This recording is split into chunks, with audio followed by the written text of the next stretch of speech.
आप सभी का बहुत बहुत स्वागत है बेस्ट क्लासेस में। आज फिर आपको एक नए टॉपर्स की कॉपी लेके आए हैं जो हिंदी माध्यम से हैं और हिंदी लिटरेचर भी है उनका नाम है दिव्या जी। दिव्या मैम का है ये पूरा। तो स्टार्टिंग करते हैं कि क्वेश्चन क्या है। अपने उपन्यासों एवं कहानियों में प्रेमचंद की बुनियादी चिंताओं एवं अपने समय की बुनियादी चिंताएं अपने समय की भी हैं और उनके भविष्य की भी हैं। इस पर आप पर कहाँ तक सहमत हैं इस कथन से। एक कथन दिया हुआ है पूरा कि यहाँ तक, और इस विचार से आप कहाँ तक सहमत हैं और तर्क सहित उत्तर देना है। मतलब कि आपको तर्क देना पड़ेगा कि ये बात इस वजह से सही है। ठीक है, तो स्टार्टिंग करते हैं। तो क्वेश्चन का आंसर में मैम ने लिखा हुआ है कि प्रेम सामाजिक यथार्थ के लेखक हैं। बिल्कुल राइट बात है।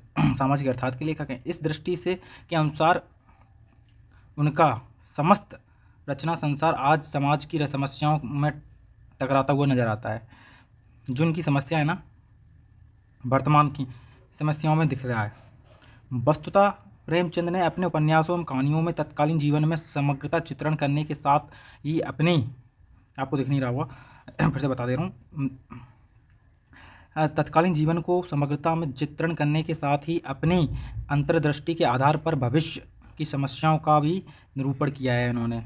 तो वो किस प्रकार किया है आप समझिए। अब प्रेमचंद के उपन्यास में अपने उपन्यासों के माध्यम से प्रेमचंद ने समाज की लगभग प्रत्येक समस्याओं का उठाया है। जैसे किसान की, समझ रहे हो, और गरीब समस्या भी उठाई है, जो गरीबी। निर्मला में अनमेल विवाह की चिंता को, अनमेल मतलब मेल नहीं खा रही थी, उसे बोलते हैं अनमेल। अनमेल विवाह की एग्जाम्पल डाला हुआ है कि निर्मला में अनमेल विवाह की चिंता को जैसे। और सेवा सदन में वेश्यावृत्ति की समस्या को बताया है। गबन में अनियंत्रित इच्छाओं को दुष्परिणाम को बताया है। और रंगभूमि में महारानी की सभ्यता के शोषण को तथा प्रेमाश्रय में व कर्मभूमि में किसानों की समस्याओं को उभारा है। और इस प्रक्रिया का चरम बिंदु उनका काव्यात्मक उपन्यास गोदान है। गोदान किसके ऊपर है? पूरा है किसान जीवन के ऊपर है। एक बार आपने पढ़ लिया तो इतनी अच्छी डीपली से समझ जाओगे किसान के बारे में कि किस, और आपको लगेगा कि वर्तमान में भी हो रहा है। जिसमें से उन्होंने संपूर्ण भारत समाज की अर्थात का समग्रता से पकड़ना चाहा उन्होंने गोदान में। हर किसी की बात कही है उसमें, राजनीति की लेके समाज की, पूरे सोसाइटी के बारे में, इंडियन सोसाइटी के बारे में अच्छा खासा बताया हुआ है। और आगे लिखिए कि गोदान में तत्कालीन समय की समस्याएं तो दिखी ही हैं, जैसे सामंतवादी व्यवस्था, किसानों में शोषण, अनमोल विवाह हैं, और तथा विधवा जीवन का दुख, और तथा ललित समस्याएं, दहेज। आज जो वर्तमान में हैं समस्याएं चल रही हैं, यही समस्याएं तो चल रही हैं वर्तमान में। और कौन सी समस्याएं चल रही हैं? और इसके अलावा समस्याएं तथा अन्य सभी समस्याओं में किसी न किसी चरित्र के माध्यम से दिखती भी हैं। और बाकी समस्याएं, जो इत्यादि समस्याएं जो अन्य चरित्र चित्रों में दिखती हैं, उनकी शैली बिंबात्मक शैली, आप देख भी सकते हो, महसूस भी कर सकते हो।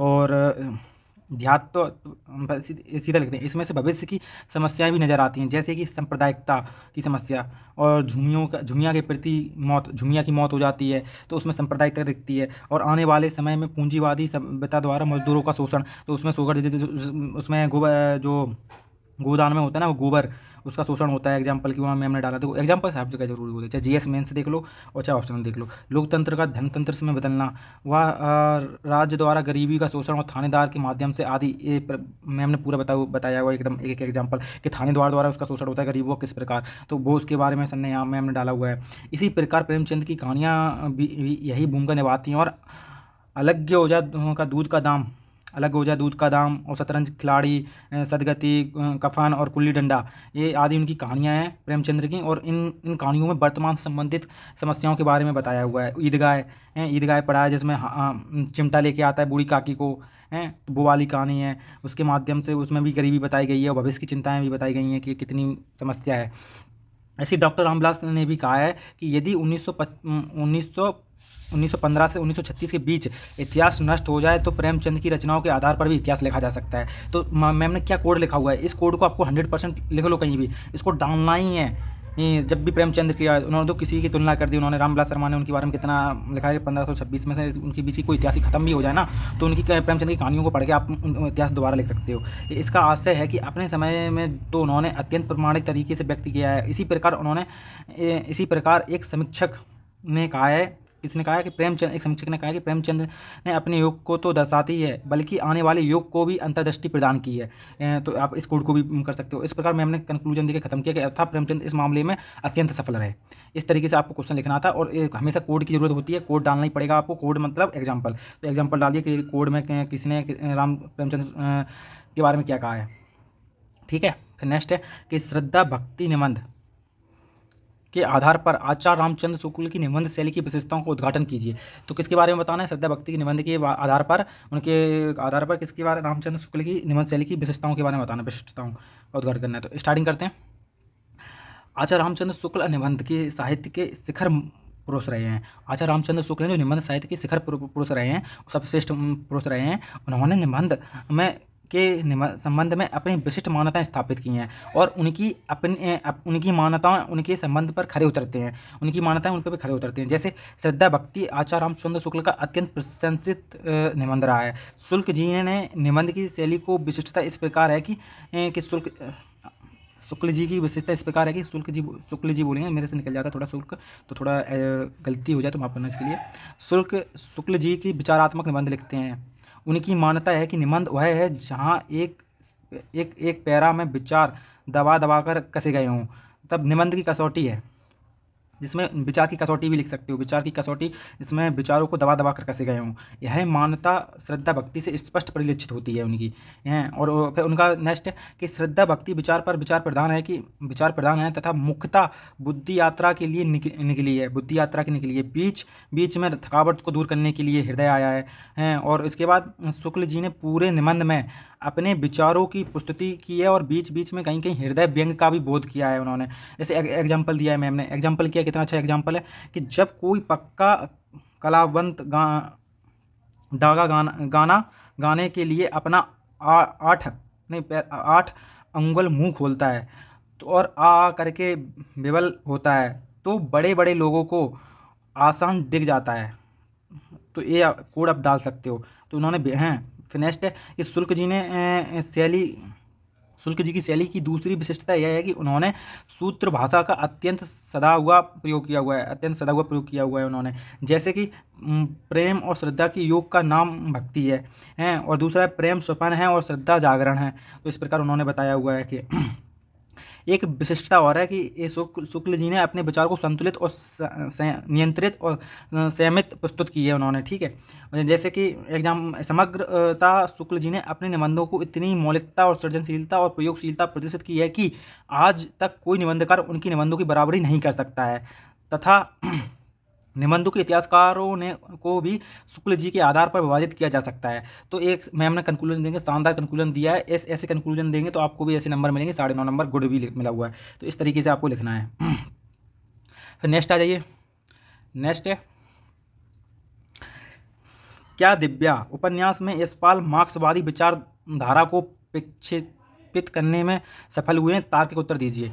तो आप देखिए, मार्क्सवादी विचारधारा के बारे में बताना है, वो भी किस उपन्यास से बताना है? दिव्या उपन्यास के बारे में बताना है। तो स्टार्टिंग करते हैं। दिव्या उपन्यास किसका है? तो यशपाल जी का है। तो यशपाल प्रगतिवादी रचनाकार हैं, तो उनके बारे में पहले बताई मैम ने।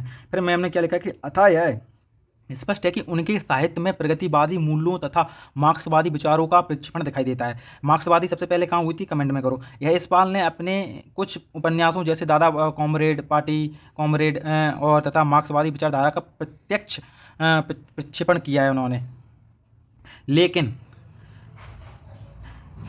दिव्या उपन्यास में मार्क्सवाद विचारधारा का प्रत्यक्षता प्रक्षेपण संभव नहीं था क्योंकि यह उपन्यास बौद्ध काल से संबंधित कथानक पर आधारित है। किससे संबंधित है? बौद्ध काल से संबंधित है। ठीक है, इसको याद रखना। एक पॉइंट अच्छा है। अर्थात उस समय की कथानक में मार्क्सवादी मूल्यों की स्थूल प्रस्तुति संभव नहीं थी। तो उस समय स्थिति ऐसी, एनवायरनमेंट सही नहीं, ऐसा परिस्थिति नहीं बनी कि उसको मार्क्सवाद का प्रयोग कर सकें, संभव नहीं था।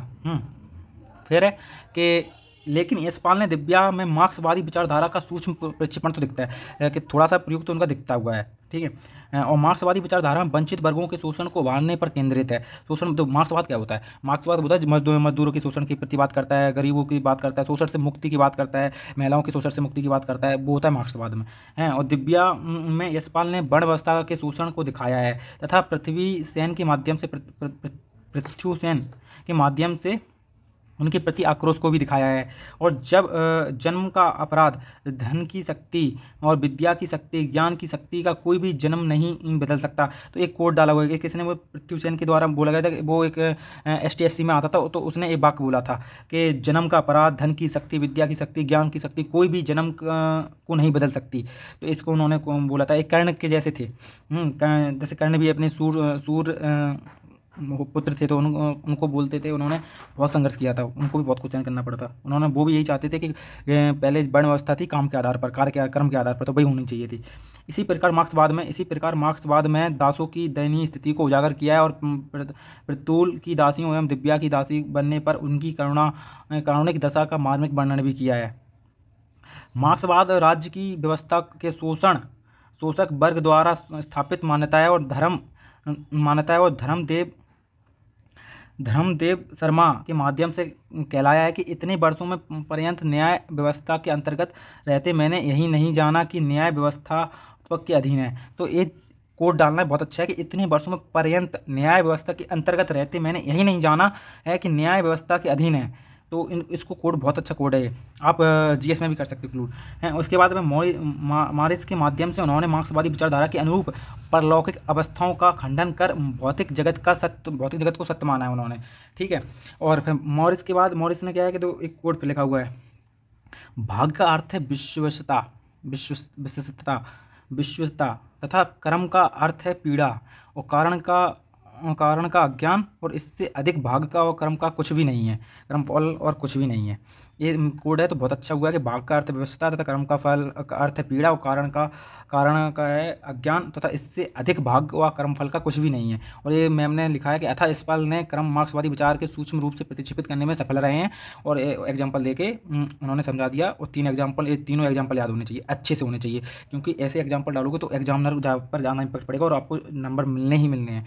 नेक्स्ट है कि मोहन राकेश चाहते थे कि आषाढ़ का एक दिन के माध्यम से हिंदी का एक मौलिक रंगमंच स्थापित करें और इस संबंध में उनकी दृष्टि स्पष्ट करते हुए बताएं कि वे कहाँ तक सफल हो सके हैं। तो आपको आषाढ़ के दिन के बारे में बताना है कि कहाँ तक सफल हुए हैं। रंगमंच मतलब स्टेज के ऊपर जो नाटक चलता है उस पर कहाँ तक सफल हुए हैं, तो उसी को रंगमंच बोलते हैं, स्टेज प्रोग्राम है। तो मोहन राकेश एक क्वेश्चन को आपको नेक्स्ट क्लास में बताएंगे। इसके बाद अपन जैसे आपको संदर्भ प्रसंग व्याख्या आज इतने ही रहने देते हैं।